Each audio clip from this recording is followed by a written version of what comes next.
आदाब, नमस्कार, सत श्री अकाल, केम छो। मैं हूं मोहम्मद अनस सिद्दीकी। आज मेरे साथ बात करने के लिए मौजूद हैं father Solomon George. Father Solomon George साहब, आपका बहुत बहुत स्वागत है।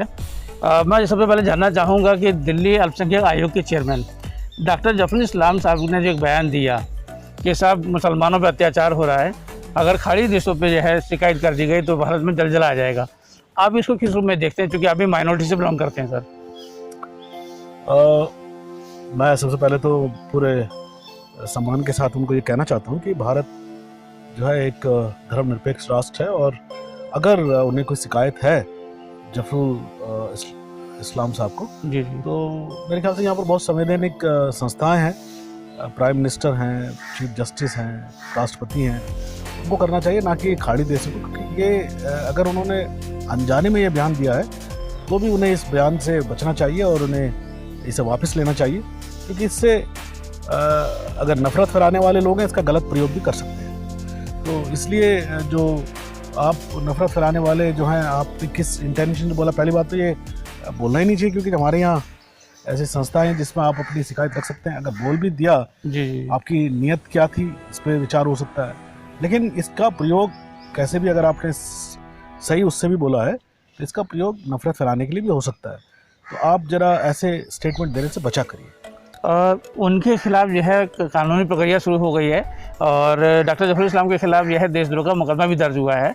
हालांकि पुलिस ने उनको नोटिस दिया, भी गिरफ्तारी नहीं हुई है, और अरविंद केजरीवाल ने भी उनको जो है चेयरमैन सबसे हटाने की प्रक्रिया शुरू कर दी है।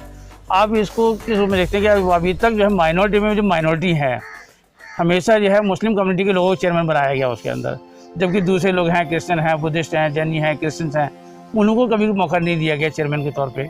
आप इस पर क्या कहेंगे सर? ये तो एक विषय है जो कि सरकार को तय करना, लेकिन ये बात जायज़ है कि अगर दूसरे कम्युनिटी के लोग, माइनॉरिटी कम्युनिटी के लोग चेयरमैन बनते हैं तो ज़्यादा अच्छा होगा, क्योंकि उनको भी एक मौका मिलना चाहिए। जी, सबको समान अधिकार है, तो ये सरकार इस पर विचार करना चाहिए सरकार को, सरकार का विषय। पर एक चीज़ और, अभी प्रधानमंत्री ने ऐलान किया कि साहब देश को आत्मनिर्भर बनाने की उन्होंने बात कही है, जिसके लिए 20 लाख करोड़ रुपए के जो है उन्होंने फंड भी कहा है कि तमाम लोग जो है देश जो है वो आत्मनिर्भर बने, स्वदेशी अपनाए। तो इसको आप किस रूप में देख रहे हैं कि गरीबों के पास तक कितना पहुँचा? चूँकि योजनाएं तो बड़ी अच्छी चलाते प्रधानमंत्री, लेकिन उसका लाभ किन लोगों को मिल रहा है, ये सवाल है। ये हमारे देश की बहुत बड़ी चुनौती रही है कि जितने भी योजनाएं हैं, जितने भी सहायता है, जितने बड़े बड़े पैकेज हैं, सरकार लाती तो है, लेकिन जो पुअरेस्ट ऑफ द पुअर, जो गरीब है, उस तक ये सहायता नहीं पहुंचती है। और अभी भी देखिए, जब प्रधानमंत्री ने ऐसी योजना का जब उन्होंने डिक्लेयर किया, तो अभी भी हज़ारों लोग, अभी भी मजदूर जो हैं बेचारे जा रहे हैं। और ये एक बहुत बड़ी चुनौती जो है सरकार के पास है कि कैसे इन लोगों तक पहुंचाया जाए, इनका पलायन रोका जाए मजदूरों का, जो बड़े तादाद पर हो रहा है।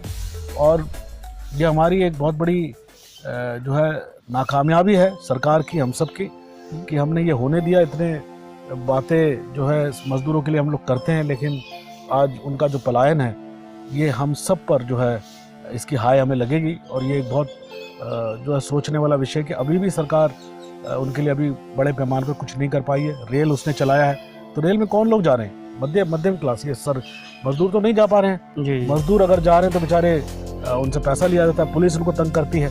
जी, ये सारी चीज़ें हैं। हमारे देश में ये जो व्यवस्था है वो गरीबों के प्रति तो संवेदनशील कभी नहीं रहा। तो ये सोचने वाला विषय है। इस देश के गरीब जो है वो हमेशा पीड़ित रहे हैं, दुखी रहे हैं, बनिस्बत इसके कि सरकार कुछ ना कुछ ऐलान करती रही है, लेकिन वो सहायता उन तक नहीं पहुँचती। पर आपको नहीं लगता कि कई बार जो है सरकारें जल्दबाजी में घोषणाएं तो कर देती हैं, लेकिन उनका होमवर्क नहीं होता है, तो और वो जो है नीचे जो जिसकी ज़रूरत है वो हर ज़रूरतमंद तक वो बात नहीं पहुंचती, वो योजना का उनको लाभ नहीं मिलता है, और वो ऊपर से ऊपर में जो है कहीं गायब हो जाती हैं?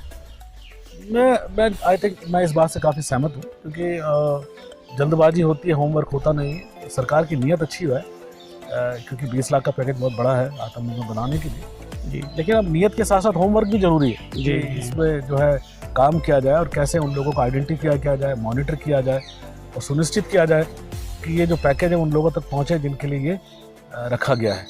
और जल्दबाजी इसमें की गई है, और पहले भी पैकेज में जल्दबाजी की गई है। लोग अभी भी पूछ रहे हैं कि कब कितना पहुँचेगा लोगों तक, तो ये अपने आप में एक बहुत बड़ा सवाल अभी तक कायम है। और देखा गया कि जब भी सरकार कोई घोषणा करती है तो सब लोग गिरोह बना के अपने अपने दावेदारी पेश करते हैं कि साहब हमारी कम्युनिटी इतने % है या हमारा जो है ये सेक्शन इतने % है, इसको मदद मिलनी चाहिए। लेकिन अक्सर देखा गया क्रिश्चियन कम्युनिटी जो है वो कहीं कभी आवाज़ नहीं उठाती कि साहब हमको भी ज़रूरत है, हमारे यहाँ भी बहुत सही ज़रूरियात हैं, लेकिन वहाँ तक कभी उसको लेके सरकार से कभी मुतालबा नहीं रहा। जबकि जो है पादरी को जिंदा जो जलाया गया इस देश के अंदर, हमले भी हुए हैं चर्चों पे, जो है नन के ऊपर हमले किए गए हैं, बहुत तमाम तरीके की बातें हुई, लेकिन कभी भी इस तरीके जो है वो हाईलाइट नहीं होते। जब मुसलमानों के मामले में होता है, कुछ भी होता है, मुसलमान सबसे पहले आके उठता है। इसको किस में देखते हैं? जहाँ तक मानता हूँ क्रिश्चियन कम्युनिटी अपने आप में बड़े राजनीतिक रूप से इतनी वोकल नहीं है जितना होना चाहिए। हमारे जो मुस्लिम भाई हैं वो लोग मानता हूँ कि क्रिश्चियन कम्युनिटी ज़्यादा पॉलिटिकली वोकल हैं, अवेयर हैं। जी। जहाँ तक हमारी बात है क्रिश्चियन समुदाय की, हम सबको ये सोचना चाहिए कि ये देश हमारा है और यहाँ के नागरिक सब हमारे भाई बहन हैं। हम सबको मिलजुल के काम करना है। देश की एकता में, शांति में, प्रेम में हमारा योगदान होना चाहिए इसको विकास करने के लिए। और मुझे पूरा यकीन है जब हम सब लोग बढ़ेंगे आगे एक साथ तो सारे कम्युनिटी भी आगे बढ़ेगी और ये माइनॉरिटी और मेजॉरिटी ये सवाल अपने आप ख़त्म हो जाएंगे। यानी समानता की आप बात कर रहे हैं, जब समानता होगी, समरसता होगी, सामाजिक बंधन नहीं होगा, सब एक भाईचारा होगा, तो ये यहाँ छोट बड़ा और माइनॉरिटी मेजॉरिटी की समस्या खत्म हो जाएगी। समस्या अपने आप खत्म। ये थे फादर सोलोमन जॉर्ज जो हमसे बात कर रहे थे। फादर आपका बहुत बहुत शुक्रिया हमसे बात करने के लिए।